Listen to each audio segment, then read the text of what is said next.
자, 주제 넘는 사주 강의. 이번 시간에는 임수일간이죠.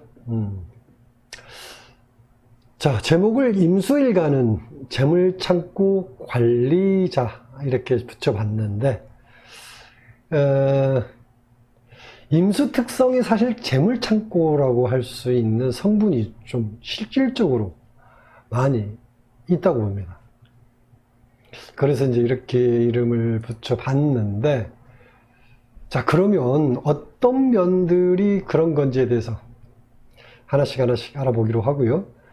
그리고 그 태어난 계절마다 재물창고가 어떻게 변해가는지도 알아보도록 하겠습니다. 태어난 계절에 따라서 재물창고가 가득 차기도 하고요. 또 텅 비기도 하죠. 그래서 이제 태어난 계절이 중요하죠. 일단 좋은 계절에 태어난다는 건 좋은 거죠. 그렇죠? 근데 안 좋은 계절에 태어났어도 어떻게 극복하느냐가 더 중요하겠죠. 그러니까 전화위복이 돼서 좋은 계절에 태어난 사람보다도 더 크게 성공하기도 합니다. 아무튼 태어난 계절은 중요하고요. 임수 특성에 대해서 좀 더 얘기한 다음에 계절별로 알아보도록 하겠습니다. 자, 임수는 어떤 거예요? 임수는 거두고 저장하는, 자, 거두고 저장하는 영역의 글자라고 얘기하는데, 펜을 찾느라고 쓰는 건 아닌데 없으면 불안해요. 그래서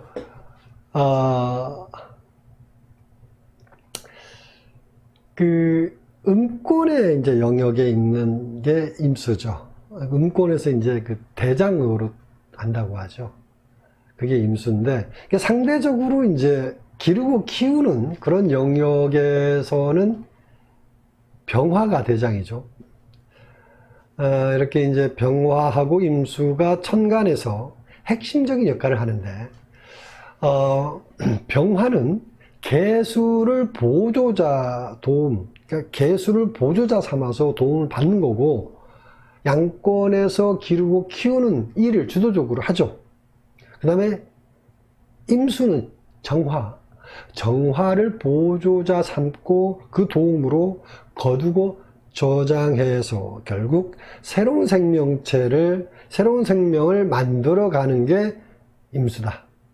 이게 천간운동 핵심이라고 얘기할 수 있습니다.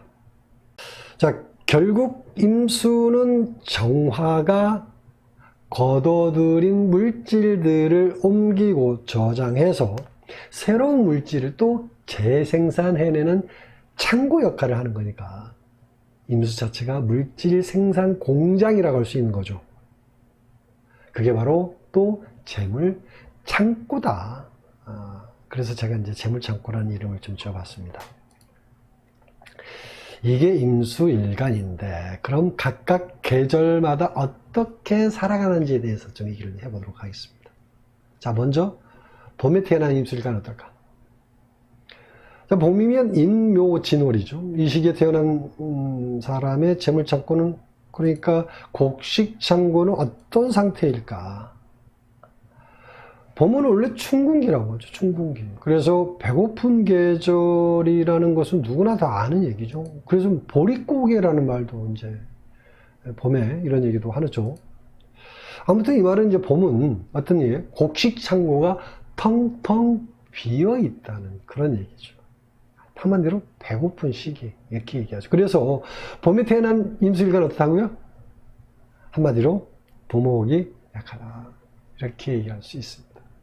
근데 예를 들어서 이제 인월생이다. 임수일간이 인월생이다. 그러면 어떤 거죠? 월지가 식신이니까, 그죠? 식신이니까 부모복도 많고 재물복도 많다. 이렇게 얘기를 하는데 사실은 그렇지 않죠. 그냥 이론에 불과하다. 그렇게 생각하면 되고요. 근데 실제로, 자, 그러면 실제로 부모복을 누리고 있다. 그럴 수도 있죠. 누리고 있다. 그러면 어떨까?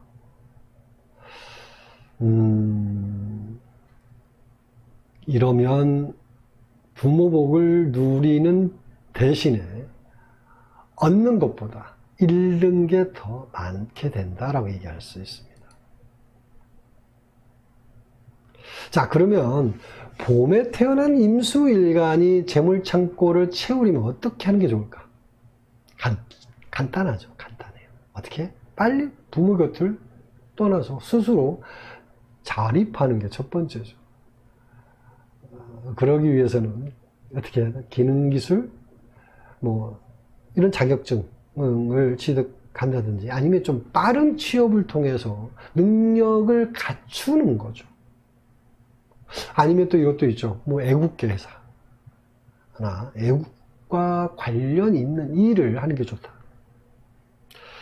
아니면 이제 외국으로 아예 나가서, 아예 그냥 이민을 가거나, 유학을 가거나, 아예 나가서 자신이 원하는 것을 했을 때, 재물 창고가 가득해질 수 있다. 이렇게 보는 것이고요. 그 다음은 여름에 태어난 임술간의 얘기를 해보겠습니다. 4, 5, 미월이죠. 4, 5, 미. 자, 12운송으로는 이게 절, 태, 양. 이렇게 진행이 되는데, 자, 한여름에 곡식창고는 어때요? 비어있죠. 한여름에. 여름 봄부터 비어있는 거죠. 이제 근데 12운송에서 보더니 어떻게 성장하고 있는 거죠. 성장. 들판에서는 창고에 새롭게 채울 수 있는 곡식들 어떻게 무럭무럭 자라고 있죠. 이 말은 현재는 어렵지만 마음은 부자다. 이렇게 얘기하는 거죠. 그런데 자 보면 4, 5 미월이니까 4나 5는 임수일간에게 뭐죠? 이게 재성이죠. 재성. 정제, 편제. 이렇게 되죠. 그러면 재성이니까 재물복이 많다? 이렇게 말하죠. 과연 그럴까? 물론 이것은 부모가 부자고 능력이 있는 사람일 수는 있죠. 그래서 부모 혜택으로 재물을 누릴 수 있는 팔자는 되지만 중요한 건 뭐예요? 자신 능력으로 재물을 만들어내는 게 중요한 건데,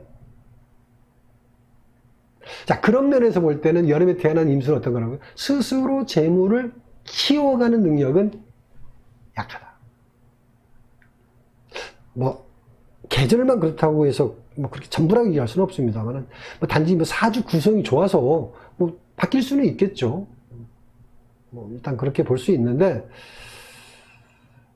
그래서, 자, 여름에 태어난 임수일간이 재물을 키우는 방법 첫 번째가 뭐냐면, 관리를 잘 하는 거죠. 관리는 어떻게 해야 된다? 당연히 보수적으로 하는 거다. 그러니까 부모복을 받을 수는 있는 조건은 되기 때문에 관리를 잘해야지만이 직기능 쪽으로 간다라고 얘기하는 거죠. 자기 스스로가 돈을 번다. 자, 12운송으로 절지, 태지, 양지이거든요. 올지가. 근데 자, 이러면 어떤 거냐면 이 임수일간에게 내적인 기세는 상당히 약하죠. 이 약한 사람이 규모 있는 사업을 해서 돈을 번다? 재물을 키워간다? 쉽지 않습니다. 그래서 안정적인 재물 관리가 중요하다고 얘기한 거죠. 자, 그러면 부모로부터 물려받은 게 없다면 스스로 재물을 키워가는 거죠. 그러면 어떻게 해야 됩니까? 이것도 중요한 거죠. 자, 나름대로 방법이라면, 좋은 방법이라면 금이나 수와 관련된 직업이죠. 물론 사업도 금이나 수와 관련된 사업이 좋은 거고, 금과 수와 관련된 업종은 정말 다양하니까 개인 사주 특성에 맞게 찾는 게 좋겠죠. 자, 다음은 가을에 태어난 임수일간을 보도록 하겠습니다. 가을은 신유술월이죠. 신유술월 12운송으로는 생지, 욕지, 관대 이렇게 흐르죠. 자, 이 말은 실질적인 능력을 갖춰가는 거니까 곡식 창고에 들어갈 곡식들이 널려 있죠. 그야말로 재물 창고에 곡식으로 가득 찰 수 있는 시기인 거죠. 그래서 가을에 태어난 임수일간은 부모 복도 좋고 또 자기 자신 스스로 능력을 갖춰서 부자가 될 수 있는 그런 계절에 태어났다. 또 직업을 선택하는 데 있어서도 가성비 중심이기 때문에 실속이 좀 있고요. 그죠? 그래서 무난하고 안정적인 직장이거나 전문 직종인이 많죠. 임수일간에게는 사계절 중에 가장 복이 많은 계절이 바로 가을이다. 가을에 태어난 임수일간. 다음은 마지막으로 겨울에 태어난 임수일간을 보겠습니다. 자, 해자축이죠. 겨울은 12운송으로는 록, 왕, 쇠. 자, 임수일간이 누릴 수 있는 최대 조건이 다 있는 시기죠. 최대 조건이 다 있어요. 자, 그런데 뭐라고 그래? 과하면 모자람과 같다는 말이 있죠. 그 말이 과유불급이라는 말이 있죠. 겨울에 태어난 임수일간에게는 이게 문제입니다. 과한 욕심이 곧 화를 부리게 된다. 남의 것과 내 것을 구분 못하는 경우가 많습니다. 자, 자기 창고에는 이미 어떻게 해요? 가득 찬 창고예요. 이미. 물론 실질적으로 그렇지 않을 수도 있지만 기본적으로 돈을 벌 수 있는 자질과 능력이 충분하다. 이게 여유 있게 가면 된다라고 얘기할 수 있는데 가득 찬 창고는 한정되어 있는데 거기다 막 더 쑤셔 넣는다. 이 욕심이 들어간다는 거죠. 결국 욕심 때문에 망한다고 얘기합니다. 겨울에 태어난 임수일간은. 내가 못 먹으면 너도 못 먹어. 이게 있잖아요. 너도 먹지 마. 이런 거 있잖아요. 이런 논리죠. 이게 가장 바보 같은 짓이죠. 자기 스스로가 욕심을 부리지 않아도 자기 재물 창고는 가득 차 있는데 기본적으로 가득 찰 수 있는 팔자라고 볼 수 있는데 욕심 때문에 오히려 재물 창고가 비게 된다라는 거죠. 자, 뭐 이솝 우화에 나오는 얘기 하나 있죠. 이 얘기하고 마무리하겠습니다. 그 고기 덩어리를 물고 있는 개가 강을 건너다가 어떻게 합니까? 강물에 비친 자기 모습을 보고 자기가 물고 있는 고기보다 더 큰 고기를 물고 있는 개를 보고 뭐라고요? 그 고기를 뺏으려고 입을 벌리고 짖다가 자기가 물고 있던 고기를 강물에 빠뜨리죠. 다 아는 얘기죠. 자, 비단 이 우화가 겨울에 태어난 임수일간의 문제가 아니라 현대를 살아가는 모든 사람들의 마음속에 가득한 게 아닐까, 가득 차 있는 게 아닐까, 이렇게 생각을 해봅니다. 자, 오늘 여기까지 임수일간에 대해서 알아봤습니다.